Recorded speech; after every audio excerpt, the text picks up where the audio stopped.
This episode of Gators Breakdown is brought to you by MyBookie. Go bet with MyBookie. Sign up at mybookie.ag and use promo code Gators, and they will match your deposit dollar for dollar.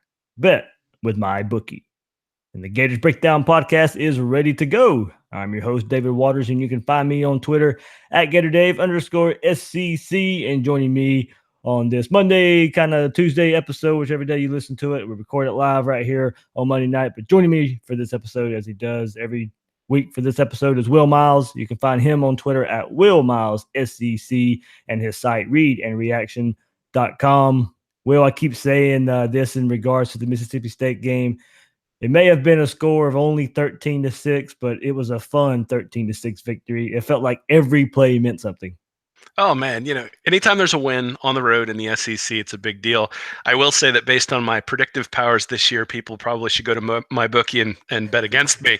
But and believe me, the Gator fans have been quick to remind me of that on Twitter. But I've appreciated the good-natured ribbing and some of the not-so-good-natured ribbing. But like I said, anytime you can go on the road, win in the SEC, it's a good win. And certainly all the emotion surrounding this one, I think, means no matter what the score, as long as you come out of Starkville with a win, it's a big deal. Yeah, it's kind of funny. We actually didn't really talk all that much during this game, and I stood up for most of the game, even in my living room. I was hyped, ready to go, fist pumping. And it was just I mean, like I said, it was only 13-6, but it was still a fun 13-6.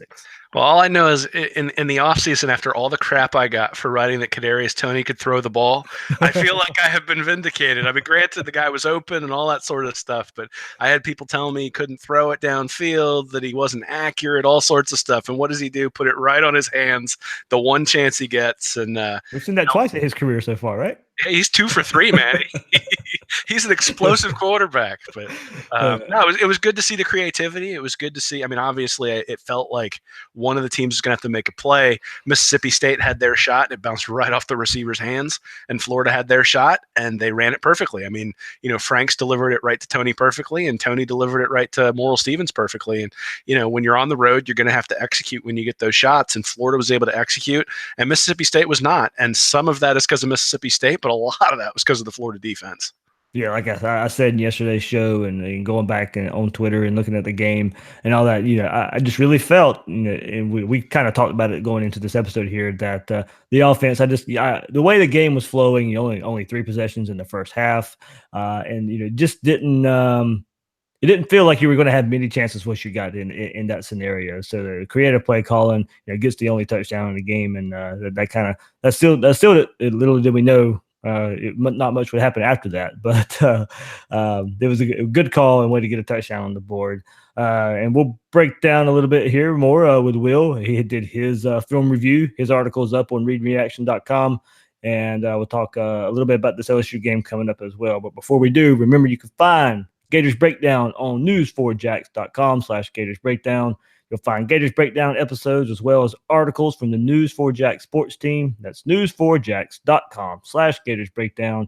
Listen on iTunes, Google Play, and YouTube as well if you want the video version. When using those services, please share, rate, and review the show. And on social media, Twitter and Facebook, find us at Gators Breakdown.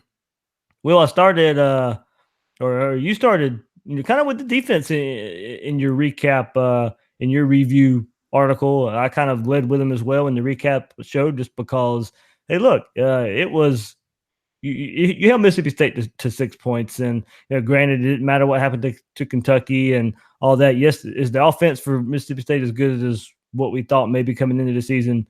No. Could that be an effect of Mullen leaving? Maybe so. I think it has something to do with it, of course.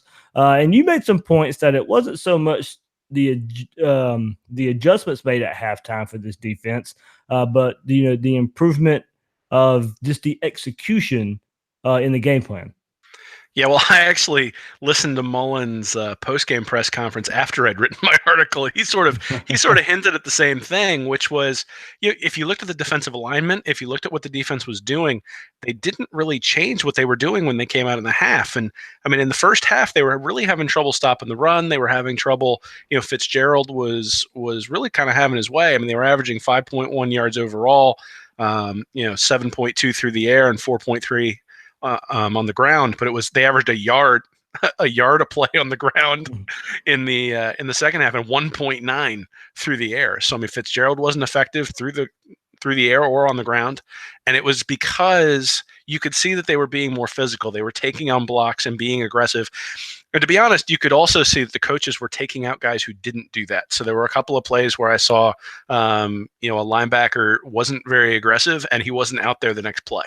And they very clearly have I think they've freed these guys up to make mistakes, but when they make a mistake that's effort based, then there's enough depth to bring in backups and give them an opportunity. So yeah, there was a screen that I diagrammed where in the first half the linebacker and the corner were a little bit passive, and so it went for 10 yards. In the second half, the linebacker drove his man, the tight end, right back into or drove him into the backfield, which forced it a little bit wide, and then Chauncey Gardner-Johnson just drove his guy right into the running back and knocked him down.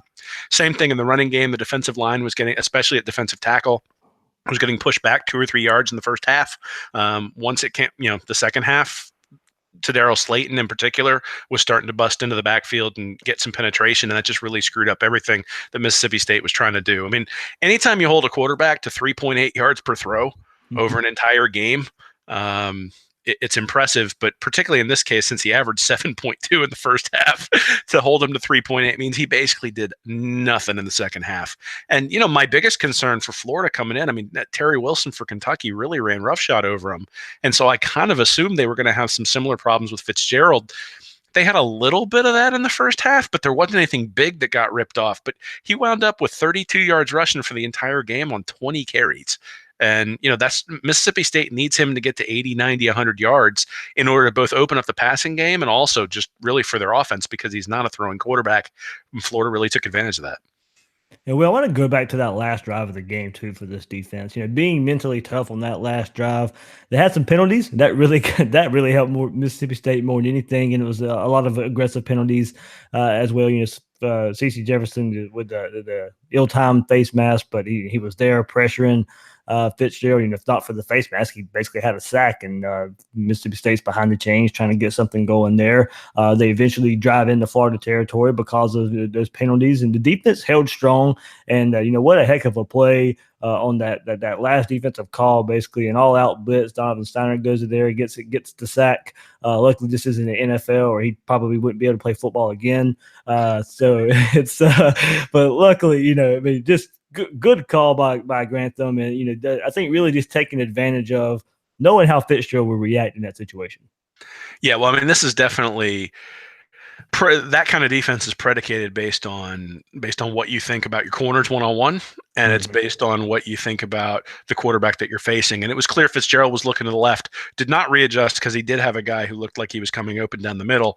But again, does the quarterback have the ability to make those adjustments?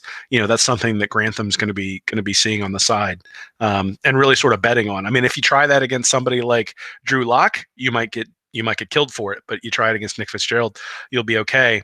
The other thing is, you mentioned the potential tackle for the safety there, Steiner, but Trey Dean went out really early in the first half. I'm glad you said that, because people corrected me yesterday. I said the wrong name. I said Edwards got ejected, but I just mixed up names there. So, Trey Dean goes out. He's your backup starting cornerback, right? So he's the guy who's starting because Marco Wilson's out. So now you're down 3 corners, or you're down to your 4th string corner at that point. I'll tell you what, CJ McWilliams and Sean Davis looked really good in that defensive backfield. Again, that's one of the places where Florida's really recruited pretty strong in terms of star ratings over the last few years, and it hasn't really translated, at least last year and up until the Kentucky game this year. But those guys really stepped up. And then you got Voshon Joseph. I saw Pro Football Focus ranked him over 80 on their rating again today. He was over 80 last week. He has been just a revelation since they've moved him to playing more coverage, particularly on tight ends. Tight ends are not hurting Florida at all right now with Joseph on the field. And then Polite and Zuniga played very, very well up front, being able to get to Fitzgerald. I mean, Fitzgerald he's not a explosive running quarterback, but he's a running quarterback, and they were able to keep contained while also making him pay for being in the backfield. Some of that too there were 6 sacks, 8 tackles for loss. Some of the credit needs to go to Grantham. He had some really creative blitzes where he'd only bring 4 guys, but they'd all come from one side, and so half of Mississippi State's offensive line wouldn't be blocking anybody, and the other half would be completely overloaded, and they were able to get to Fitzgerald before he really had an opportunity to run. So, and then the other thing I should mention is that Voshon Joseph a lot of the time was spying Fitzgerald, and he's fast enough to do that, and was able to be disciplined enough to where, Fitzgerald might get a 5 or 6 yard run, but it never turned into 20, 22, 25, 30 or anything like that. In fact, I think the longest play Florida gave up was 17 yards, and that's just a really, really impressive defensive performance. Yeah, well, going back and looking at, kind of coming into the season, and we were looking at that pass rush, edge rush position, and it was, of course, being a 5-star recruit, it was CeCe Jefferson who was kind of pointed to as being that guy that Grantham would put in that position to go get the quarterback. And it's really, a lot of people have labeled Ja'Kai Polite as maybe that breakout star that would come around this year, and pretty much he's been the breakout, and he's also been one of the best there. 4 sacks so far this year. He's been that guy that's been fitting in that Jarvis Jones type of role that you've seen Tom Grantham going back in Georgia. That's his big-time star player that when you think of Todd Grantham, Ja'Kai Polite has really kind of just fit that mold. He was wreaking havoc all in that second half against Mississippi State. As I mentioned, 4 sacks on the year. And then a couple more players who this defense has just really helped transform, I think. Voshon Joseph, as you mentioned, he started a little bit slow this year, but in these last couple of games has really come on. His speed is really, really instrumental in this defense. And also Chauncey Gardner-Johnson, go back and look at last year, and what we were talking about with Chauncey Gardner-Johnson last year is missing tackles left and right. He was playing out of position, not really a position made for him, but now this was one that can move him around. He gets into the backfield. He busts screen plays up when they come to his side. Those are 3 players, Polite, Gardner-Johnson, and Joseph, where this defense, this attacking style defense is really, I think, just fit their style of play. Yeah, I mean, I think, you talk about CeCe Jefferson. I think it's not a coincidence that he comes back and all of a sudden Polite and Zuniga look like different players. Good point. I think people have to account for CeCe Jefferson. And I think you can sort of say the same thing for Voshon Joseph, though. I mean, he did look really, really good against Colorado State before David Reese came back. But I do think having Reese there in the center, or having him as his running mate there at linebacker, does make a difference. They do very, very different things, right? Reese is much more of the run stopper. Joseph is much more of the guy who can sort of roam and use his speed, and not necessarily be the guy who has to be the enforcer. And I think that makes a difference to have sort of that yin and yang between the two of them. So I think a lot of the defensive success we're seeing probably has to do with those guys coming back. But certainly these guys have to be in the right spot. They have to do their job, and they have to utilize their skills. I've been really impressed with the way Grantham has deployed them. I mean, I think he's made some adjustments after the first couple of games. And then I'd have to say that, I think it was an excellent job by the staff to not make adjustments going into the second half and just basically challenge the team to be tougher. And all of a sudden they were tougher up front. They were holding the front a lot better, and they were being more aggressive. And that made a huge difference in the second half. And I think on the offensive side of the ball as well. I mean, you could tell they were more aggressive in that second half. We already talked about the throw by Tony, but there was the deep throw that Franks threw. Certainly there was a holding call, but they were going for it, those sorts of things. So really an increase in aggression in the second half. And that really, I think, comes from Gardner-Johnson. I think he's the guy who really sets the tone.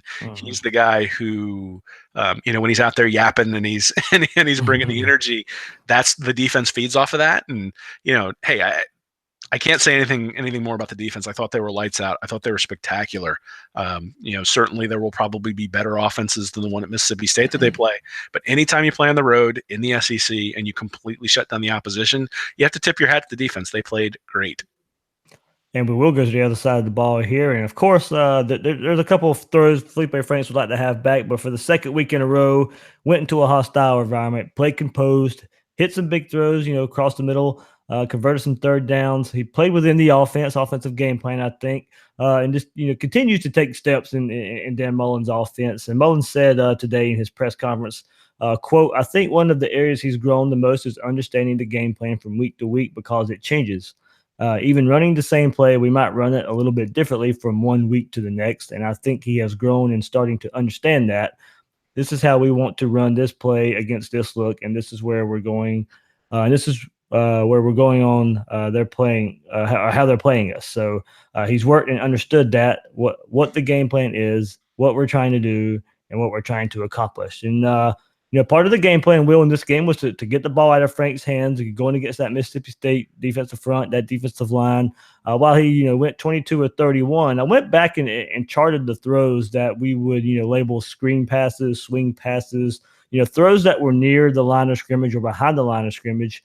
14 attempts there. So out of his 31 attempts, 14 attempts were those made in those scenarios, and Frank's hit 12 of them. So 12 out of those 14 short throws that he hit, and that's not counting the throw to Tony that Tony threw for a touchdown. So the game plan was pretty explanatory. Just don't let that Mississippi State defensive line go back there and feast on this offensive line and Felipe Franks. It was to get the ball out of his hands. Yeah, I'd say there were two things for Franks that impressed me in this game. One was after the interception that he threw, he came back and kept firing. That was something that last year against Texas A&M in particular, I remember he threw an interception and then sort of got spooked a little bit and wouldn't still throw the ball in tight spaces. That wasn't something that we saw yesterday. Clearly, Mullins had an effect on him and is basically like, look, I'm not pulling you out of the game unless you do something like get a stupid unsportsmanlike conduct penalty or something like that. He completed the ball to 12 different receivers. Obviously, some of those guys, Kroll and some of the other guys that he got it to were in the same position maybe as a tight end would be. So it wasn't like he was just completely slinging it all over the field. But hey, 12 receivers is 12 receivers. I mean, that's impressive as well. And then the last thing I think that was pretty impressive was there were a few times where his offensive line put him behind the ball with penalties. In fact, the first drive of the game, I'm remembering they had a false start to open up the game, and then he was able to complete a 16 or 17-yard pass right after that to get a first down, and he was doing that on the run. There were a couple of times when he threw the ball out of bounds when he needed to, so that was good. Didn't see him running out of bounds unless he had gained a few yards. All those things that last year we would have yelled at him for. Those types of things are gone. He wasn't a dynamic player against Mississippi State. He was a game manager very clearly. That doesn't mean that he played poorly. I don't think it was his best performance of the year. I think his best performance of the year was the game last week against Tennessee. But certainly the turnovers and all that sort of stuff, I think sort of masked how efficient he was and how good he was in that game. I think this one he was a little bit more pedestrian, and I think the defense sort of carried the day. Anytime you only score 13 points, even with a limited number of possessions, it does mean that it's more of a game management role for the quarterback than it is a dynamic role. That's what we saw. But hey, we didn't see that at all last year. So, it's another step in the right direction. He was making decisions quickly. Like you said, the game plan was to get the ball out quick.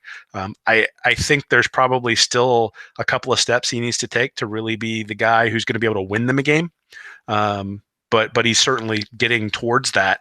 And if he does take one or two steps forward to where he can win a game for the team, watch out, because the defense is getting good enough at this point that I think you can start to say that if the quarterback position really keeps progressing throughout the year, that they're going to be a dangerous team come November. Yeah, Mississippi State, for whatever reason, really wasn't able to adjust and either go man coverage, go press those receivers. I didn't see a whole lot of it. There were so many those wide receiver screens open just because Florida had numbers and the DBs were playing off the receivers there. And and you're right in the way of that same game plan is not going to work every week. I'm not even sure if it will work this week because these LSU defensive backs, they can get back there. They're fast enough. They're physical enough. They'll test these Florida receivers. They'll get up in their face, and so you won't be seeing new screen pass after screen pass after screen pass. I don't think versus LSU. Yeah, I mean, it almost looked like Mississippi State was daring Florida to drive 80 yards on 18 plays. Yeah. And hey, if Franks can go 18 plays without screwing up, then we're going to tip our hat and say good job. Right. I mean, they were not going to let Florida beat them deep on an explosive play. In fact, for the entire game, Florida only had 3. So there was a 22-yard run for P. Ryan on sort of that weird option play. There was the 20-yard pass to Stevens from Tony, and then there was a 20-yard pass to Hammond in the fourth quarter that sort of flipped the field and gave Florida a good field position. And they were able to sort of pin Mississippi State back there for most of the second half. Other than that, there really wasn't anything. So clearly, Mississippi State's game plan was keep Florida in front of us. We don't think they're going to be able to drive down the length of the field the entire game. And for the most part, they were true. I mean, that was true. Florida kept having penalties that would cause them to punt. No 3 and outs. So the offense was functional. That's the thing. They scored 13 points, but the offense seemed way better than last year because it wasn't just 3 incompletions and a punt, right? Or or 2 incompletions and then run it on 3rd and 10. Like there wasn't anything stupid like that. The play calling seemed to make sense. Or the famous 3rd and 12 play action. You got to be in 3rd and 12 to have a 3rd and 12 play action. I don't remember them being in 3rd and 12. So again, I think it was a much more efficient performance by the Florida offense, but you can see ways other teams might exploit it. Because if you get a team that has a little bit more offensive explosion and they can do the same thing, Frank's is going to have to prove that you got it, or they're going to have to run them out of it. One of the two, right? You're either going to have to run the ball to force them to come up, or you're going to have to throw deep and max protect, things like that. So, again, anytime you win in the SEC, it's a big deal. I still think there are some steps that Franks has to take to truly be considered more than a game manager. I think, there are times where he's probably going to look fantastic, and there are times that he's not. I mean, that's part of having a sophomore quarterback, right? Is you're going to get some inconsistencies. I've been impressed by the way he's played thus far, again, on the road with his composure, especially after the interception. But there was the one that went right through the linebacker's hands. It could have been a pretty easy pick six too. So there are still things to improve on, and I don't think anybody expected him to be perfect at this point. But I'll be interested to see how LSU decides to attack Florida based on what they see from the Mississippi State game, and then also based on what they see from the Kentucky game. Yeah, I mean, all in all, Will, Montez Sweat and Jeffrey Simmons, they didn't have a tackle for a loss in this game. And part of that is getting the ball out of Felipe Frank's hands, but also that goes into the running game itself too. And as we said, Florida doesn't really do the penalties hurt them, but as far as plays go, there's not a lot of negative plays. There's not a lot of taking tackles for losses here. The running backs are getting upfield. They're getting some yardage. Mainly Pirine and Pierce in that situation. Those guys seem to always be moving forward. You saw some option plays to get some of the runs outside. We hadn't seen hardly any of that this year. Frank's testing the edge in some option plays, and the one Pirine you mentioned almost broke that one along the sideline. That would have been the long run for a touchdown. But being able just to neutralize that defensive line in a myriad of ways is something I really like with this game plan. As you mentioned, it didn't put up a lot of points, but it also didn't put them in a whole lot of bad situations. No, well, I mean, I was just joking about not being in 3rd and 12. I really don't remember a situation where they were in 3rd and 12. Even when they were in 1st and 15, they managed to get to 2nd and 7 and then 3rd and 5. And then it was at least a manageable 3rd down situation.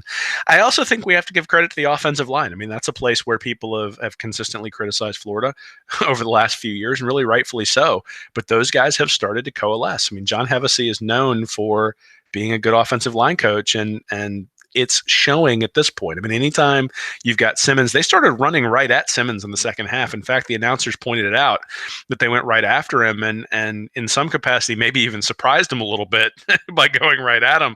But you got to have some confidence in your offensive line to call that play. Otherwise, it's 2nd and 12. And there were 3 tackles for loss the entire night. Only 1 sack, 3 quarterback hurries. So at the end of the day, Franks wasn't harassed very much, and the running backs weren't getting hit back behind the line of scrimmage. And every time you do that, even if you're not running the ball, even if you're not running the ball perfectly, you're still 2nd and 7, 2nd and 6, 3rd and 3. And that was I think that's why it felt like the offense was so much more efficient, even though there weren't a whole lot of points being put up. That and the fact that each team traded like 8-minute drives in the first half. So. Yeah, that was one of the fastest first halves I can ever remember. Yeah, I mean, I looked up and it was like 2 minutes into the second quarter. I'm like, really? It feels like there should be like 8 minutes left in the first quarter. But it's just offsetting for that third quarter against Tennessee the other day. It felt like it took like 6 hours. Yeah.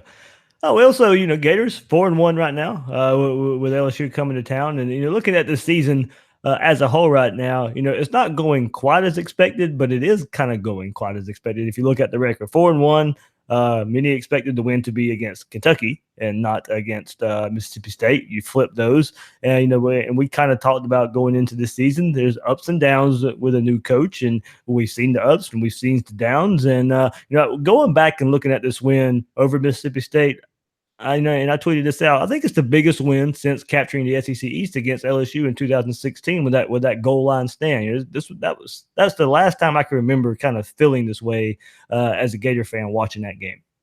Yeah, I mean, it was a really quality win. It's one of those things that sort of, I think, especially because it's Mullen's old team, really sort of announces that Mullen is who we think he is, that he's the right guy for the job, and I think that more than anything is what you come out of there feeling good about. That if you go into Starkville and get beat by 20 points, then you're still sort of questioning, well, was it really Mullen at Mississippi State, or was it just the players that they brought in, the staff, and that sort of stuff, or is Moorhead even going to take that further?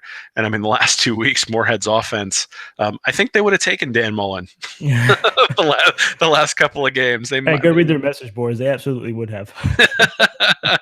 So as much as that guy wearing the Dan Who t-shirt who got on ESPN would like us to think otherwise, I think they'll take him back. And, there's reason for that. I mean, he has done very, very well. And his on-field performance, I don't think has ever been in doubt, at least not with us. I mean, it's been one of those things where games where he's got more talent, he wins like 85% of the time. Most people win like 3/4. And then even games against more talented teams, he wins at a much higher clip than other people do too. So he's a very good coach. I'm a little bit surprised at the defensive performance right now. I mean, I just, with as much as the team struggled last year, that has been, to me, the most surprising thing is that the offense has improved significantly, but the defense has as well. I didn't really expect both of those things to happen, and since they have, Florida has been successful, and that's why they're winning the games and why they're winning on the road. Because really, if you don't believe in the defense, then that's why you would pick. That's why you would pick against them on the road games. That's why I've picked against them in the road games, and now I just have to keep picking against them because apparently I'm jinxing. So that's a positive thing. We mentioned the word success, and part of taking that step, and we sit here and say the offense is taking a step, the defense is taking a step. I won't forget special teams either. McPherson, Townsend, they got it going right now too. We've seen some big plays in special teams. We have seen improvement on this team, and part of taking that next step of being a contender, we'll get it. We'll get a big test this week and to see how much of a contender Florida can be. But part of that is being able to string together victories and handling the success. The Gators they'll start to get some positive mention this week around national media and media, and they're back home. They're going to hear all the good stuff being around with a home game coming up, and this is the chance to grow in handling success with all that emotion that comes in playing a big game versus LSU. And regardless of what happens versus LSU, I still think this team is headed in the right direction overall. There'll be bumps in the road until Mullen gets his players in the program, but there are steps being taken. There's reason to point to positive progression so far, and being able to see that there will also be more. Absolutely. I mean, you're getting contributions from true freshmen, which is something that, especially in transition classes, is usually relatively rare, and significant contributions from true freshmen. So, Trey Dean, Amari Burney was out there, Kroll. Pitts was out there at tight end and caught a ball as well. So they're getting some contribution. Closer Pierce. Pierce, there you go, man. Your boy Pierce. You're getting contributions from freshmen, which that level of contribution is a little bit unusual for, like I said, for a transition class when you're, especially with a team like Florida that has as many players coming back this year as they did. I mean, I think it was more than anybody in the SEC East. One thing I would say is that they have been incredibly healthy. Pretty much throughout. I mean, the only injury really is the one to Marco Wilson. And while that's horrible that it's a season-ending injury and all that sort of stuff, I mean, the injuries have been relatively few and far between this year. How the heck did you know that's where I was going next? Well, it's not gonna continue because it's the SEC and people get injured, and that's going to be the challenge for Florida moving forward. I think is going to be, are those injuries going to, if they start to mount up, do they have the depth? Because as of right now, we already mentioned Reese coming back and CeCe Jefferson coming back. Well, if one of those key guys goes down, how do they compensate? Now, at this point, the true freshmen have gotten enough time that they may be able to compensate. And the growth that those guys have shown and the development those guys have shown, maybe some of the younger guys can step right in and they won't miss a beat. But I mean, that to me is probably the area where I'd be most concerned moving forward would be the depth of the team. Like you said, regardless of what happens with LSU. I mean, LSU and Georgia are really good teams they got coming up on the schedule. I think they'll play them much better than I would have thought before the year. But we'll see whether, irrespective of the result of those games, I think how they play against some of the other teams on the schedule is really going to dictate whether the season is considered a success. Yeah, we throw up the injuries here, and I think two things go into I think as maybe a testament to Nick Savage so far as the injuries there, and maybe the mindset and the buy-in of the team. There's a lot of having fun on the sideline. We see them. A lot of teams do this, but it's different for Florida just because it seems so stoic in years past, but you see them having fun on the sideline. You see them swaying back and forth on kickoffs, and Nick Savage is there along with them and kind of getting them hyped up there. And it's kind of the little thing, I guess, that you can notice. For me, a big thing and a little thing. It's the big thing. Looking at the injuries so far right now, but also the little things of he's kind of there, let the kids have fun on the sideline.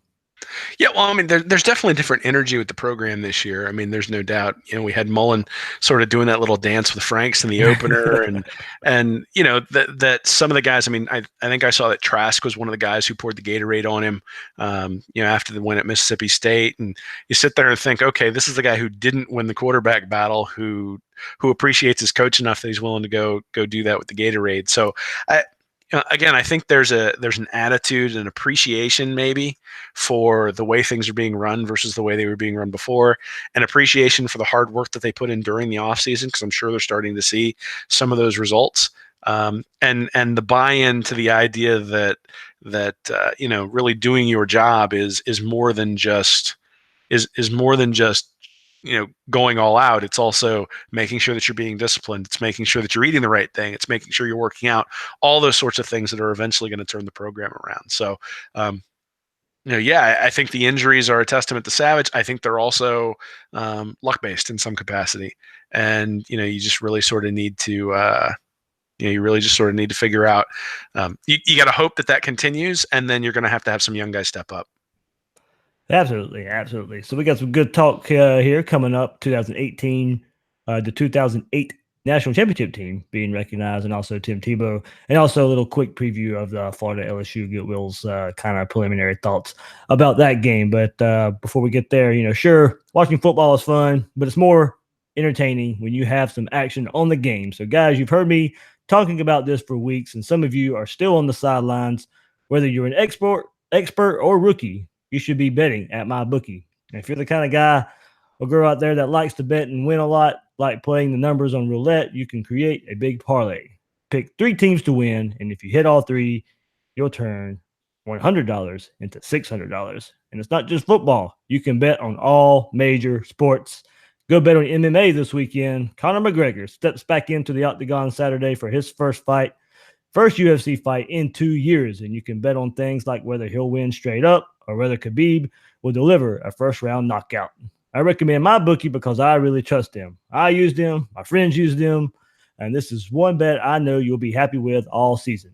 MyBookie has been in the business for years. They've got great online reviews, and their mobile site is easy to use. If you're on the sidelines, now is the time to get in the game. MyBookie will still match your first deposit dollar for dollar, but you got to join now because they'll be pulling that offer pretty soon. So log into MyBookie right now and double your money. Use promo code Gators and you'll get your first deposit matched 100%. That's promo code Gators. MyBookie. You play, you win, you get paid. And Will, it is going to be an exciting weekend in the Swamp, not only because LSU coming in to town here, but the 2008 team will be honored at the game versus LSU, as well as Tebow being inducted into the Ring of Honor. No, it was the LSU game in 2008. I think that really sparked that season when the defending national champion Tigers rolled in to Gainesville and got blasted 51-21. A couple weeks after Florida lost to Ole Miss, after a couple weeks after we got the promised speech, there was an Arkansas game in between there, but it was that LSU game in 2008 that kind of just lit that team on. And taking a look back at it, Will, and from that point on, the Gators were more of the more dominant teams in college football history, culminating in a national championship that year. Yeah, well, I mean, we talked about this during our season previews, where the LSU game is always sort of the fulcrum, right? That if Florida comes in and is able to pull off a win in the LSU game, then it typically means that they're going to be an elite squad. And if they lose to LSU, then it usually means it's going to be, a good to below average season. And we've seen that the last few years. So Muschamp's 2012 team just sort of ran roughshod over LSU. I mean, I'm not even sure they threw the ball. They just gave it to Gillisley the entire time. And we're able to win one of those games, kind of like the Mississippi State game the other day. I think it was like 16-10 or something like that. The other year where Appleby hit the long pass to Tyree Cleveland, that really propelled Florida into the SEC championship. And, obviously that didn't turn out the way we wanted, but still, I mean, that game especially really sort of is the fulcrum where the season either rises or falls. And it's always an important game. And certainly in 2008, it was an important game. So, and one of those things where I think we knew how good Percy Harvin is. I think after that game, everybody else knew exactly how good Percy Harvin is. I mean, we'd had him in 2006, but that's the play I remember, the ball that was tipped up and him taking it to the house. Absolutely, and you go back and look. We'll look at the 2008 season just for a second here before we dive into a little more LSU talk. But they lost Percy Harvin against Florida State. He hurt his ankle there in that rainy mess of a game. Still, went and beat an undefeated Saban-led Alabama team without Percy Harvin, and then go on to beat Oklahoma with a probably 80% Percy Harvin, who still looked like he was still one of the best players, if not the best player on the field in that game.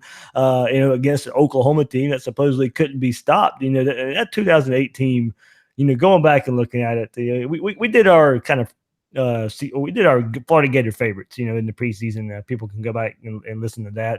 That team and the LSU game was brought up a whole lot, but it's just everything it took for that team to win. A lot of it was off the field. I mentioned the promise speech, and we go back and you see the video of Tim Tebow in the locker room at halftime of the national championship game, and willing that team and making sure they weren't going to lose that game. There was just a lot of things around that team on the field, off the field, that you could see that was needed to get the job done. Yeah, man.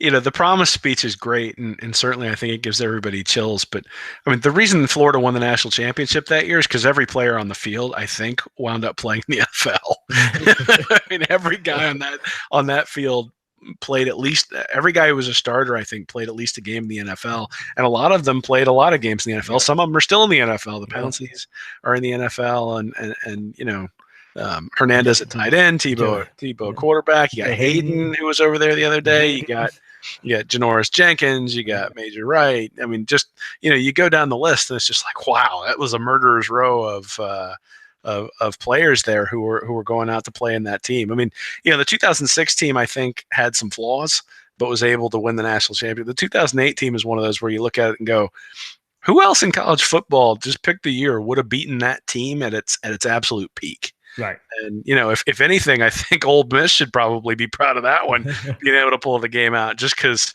I mean, after that game, they smoked everybody, and it was a fun year. And certainly I remember where I was during the missed extra point in the Ole Miss game. I remember where I was during the LSU game, and certainly all the way through that year. So it was a fun year, and I'm looking forward to seeing how they celebrate it this weekend. Yeah, it should be fun. And as I said, Tebow getting inducted into the Ring of Honor. SEC Nation will be in Gainesville this weekend too, so be a fun time when LSU rolls in here. Top 5, top 6 LSU team coming into town here.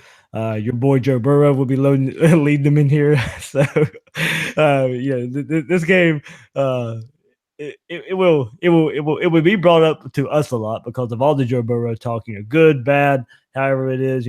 There was a good 2-3 weeks there where we were wondering if Florida would be interested in Joe Burrow. He ends up at LSU, so that tiny storyline will be there for people who really are diehards and Gator football fans. It won't be too much of a national story, I don't think. But if you follow Florida Gator football, that was a big storyline over the summer, and where Joe Burrow would go. And you go back to last year and Dan Mullen at Mississippi State, and they shredded this LSU Dave Aranda-led defense there. But this is a different LSU team. Got some big wins on the schedule so far this year against Miami and against Auburn.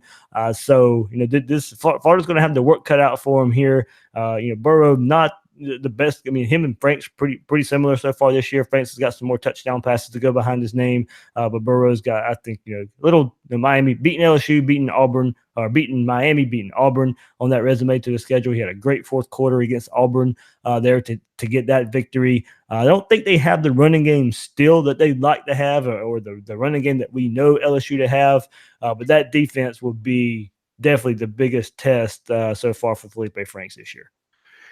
Yeah, I think I think people are going to look at what I've written and say that's why I think this is a referendum on Franks and Burrow. I don't think that's true. I think it's a referendum on Franks and Burrow because these two teams look so close from a statistical profile. So Florida's averaged 31 points per game. LSU's averaged 34.5. Florida's given up 16. LSU's given up 18.8. Even on a yards per play basis, Florida's averaged 6.1. LSU's averaged 5.6. Florida's given up 4.7. LSU's given up 4.9. So they're basically equivalent from a statistical profile when you look at them side by side. Now, obviously, you mentioned the wins. I mean, so Miami and Auburn on the road. I mean, the Miami was a neutral site game, but Auburn was on the road. Those are two probably. I would say Auburn's probably a top 10 team. Miami's probably a top 15 team. Unless you think Kentucky is at the level of Auburn or Miami, Florida hasn't really faced a team at that level. I will say before you go further, I may put Kentucky up there with those teams. Hey, that's fine. And I think that's kind of what we might end up learning this weekend is whether Kentucky really is that good, right? I mean, Kentucky's been taking down everybody that they played. And to be honest, Florida has played them probably the best out of the last three teams they played. Yep. So, maybe they're a lot better than we think, and we'll see, or than we thought early in the year, and we'll see. I'm going to bet that Miami and Auburn are better, though. So if you say that, you're like, okay, Franks and Burrow have basically put up equivalent numbers against, Franks has had a little bit easier schedule. But, I mean, again, I think this is where the game really comes down to. The game's going to come down to Franks versus Burrow. Yep. And if LSU's defense, we already mentioned the defensive backs. You got Greedy Williams, you got Delpit back there on the back end. You've got Fulton, who's back. I mean, they got real talent on the backside of that defense. And, Devin White, linebacker, and yeah, well, you wonder whether they're going to be able to bait Franks into some stuff. One thing I haven't seen thus far that I saw last year a few times is that Franks would struggle when the defense changed its look after the snap. I haven't seen that a whole lot. I wonder whether LSU is going to do that, and then can Franks adjust? Because when you do change post snap, usually it means you're a little bit out of position, and so a quarterback who can read it quickly can take advantage of it. But a quarterback who doesn't read it right usually ends up throwing a pick. So we'll see what ends up happening. I do think Aranda's going to throw a few things at him that he hasn't seen. But again, we'll see. Florida's defense is playing so well. There aren't necessarily a ton of weapons on LSU's offense. That's been one of the things that, Burrow's sort of been limited by his weapons. I think if he had Florida's weapons, he'd probably be playing a lot better. He hasn't played as well as I thought he would, but he has made some plays that have been really instrumental to them winning. Certainly the long pass against Auburn that brought him within two, and then the field goal drive that he led, though there were a couple of pass interference calls on that one that aided it. But to me, the thing that sort of stands out is against Miami in that opening game, he made an audible that opened up a running play that went for a touchdown and sort of took LSU or gave LSU control of the game. That was a check that he made at the line of scrimmage. The coaches give him the freedom to do that. And so, that's a referendum, I think, on their level of trust with Burrow, giving him the ability to do that. So, I really think when you look at this, the game's going to come down to Franks versus Burrow. Whoever plays better, it's probably not rocket science to say whichever quarterback plays better, the team's going to win the game. But, when you factor in the fact that Burrow's played pretty well on the road a couple of times thus far. I don't think he's necessarily going to be intimidated coming in, and so it's going to be up to Florida's defense again, I think, to step up and try to shut him down. Yeah, they're coming off of a blowout 45-16 win over Ole Miss. It was a dangerous game, maybe if you think, but this Ole Miss defense or offense, when they've played some pretty good defenses, hasn't really done much this year. But Burrow did have his best game, 18 to 25, 292 yards, three scores. Led team with 96 rushing yards. Don't get me wrong. I don't think he's some big runner here. So those 96 rushing yards versus Ole Miss don't really worry me too much. Mainly just maybe like escaping pressure and getting a couple yards here and there. But I don't think he's going to be sitting here running the ball a good bit versus Florida. But the defense, as I mentioned, it really held that Ole Miss offense down there. So 5-0 LSU team is going to be big time atmosphere here. Maybe we get a kind of a 2008 replay since that team would be here. Get that scenario blowout win here. But all in all, looking at this game, Will, it may look a whole lot like the Florida Mississippi State game this past week. A pretty low scoring affair. Maybe. I mean, we'll see. I think one of the things that so last year's Florida defense struggled against the pass. This year's Florida defense is young and pretty thin on the backside. They haven't played anybody yet who's been able to take advantage of that, except for Wilson. I mean, Wilson hit a couple of deep throws over the safety. You look at Mississippi State, that's not what Fitzgerald's going to try to do. You look at Tennessee, they couldn't protect Guarantano enough to where he was able to hit a bunch of them, though he did have some guys running open on the back end. That to me is going to be the key is can Burrow hit 2 or 3 big plays down the field against Florida's defensive backs? If he does that, then LSU is probably going to win the game. If he can't do that, if Florida can prevent that, then I think Florida is going to win the game there. I really do think this game probably boils down to are Florida's defensive backs going to be able to hold up against a team that wants to go downfield considerably more than the opponents that Florida's played thus far, and then the question is Burrow good enough to execute? And we'll see. Yeah, one thing when I meant to bring this up too, talking about the Mississippi State game, but kind of going into this game too, and going back and looking at the last 2 games is 6 turnovers against Tennessee, you found a way to win a game that way.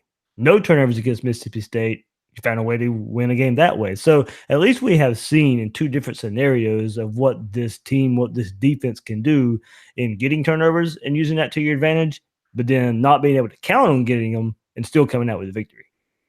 Yeah, very much so. I mean, it's been interesting too because they have improved in one facet of the game every time I've watched. So the special teams get better in the Colorado State game. I mean, the special teams were good in the opener, and then not so good against Kentucky. Right. Or I mean, just sort of average against Kentucky, I guess. They're really good against Colorado State. That was clearly an area of emphasis.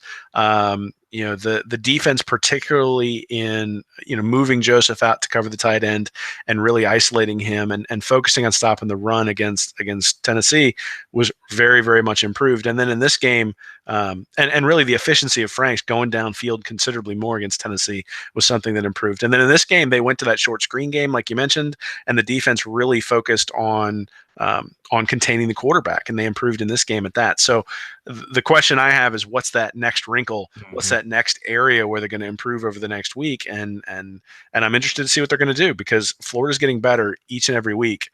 And the question is just, are they going to be able to get better quick enough when they get into the meat of their schedule? And it's here.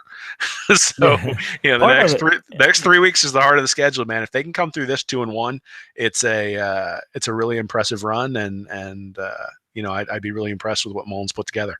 Yeah, a few minutes here, Will, and I think it just popped in my head.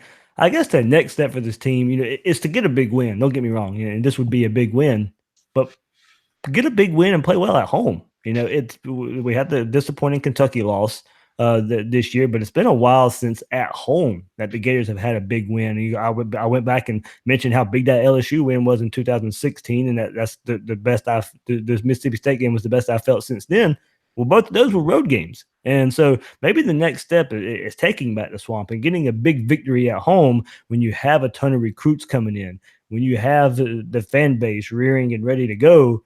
Is getting a big win at home and letting the fans leave the Swamp, with chanting "It's great to be a Florida Gator," 90,000 strong.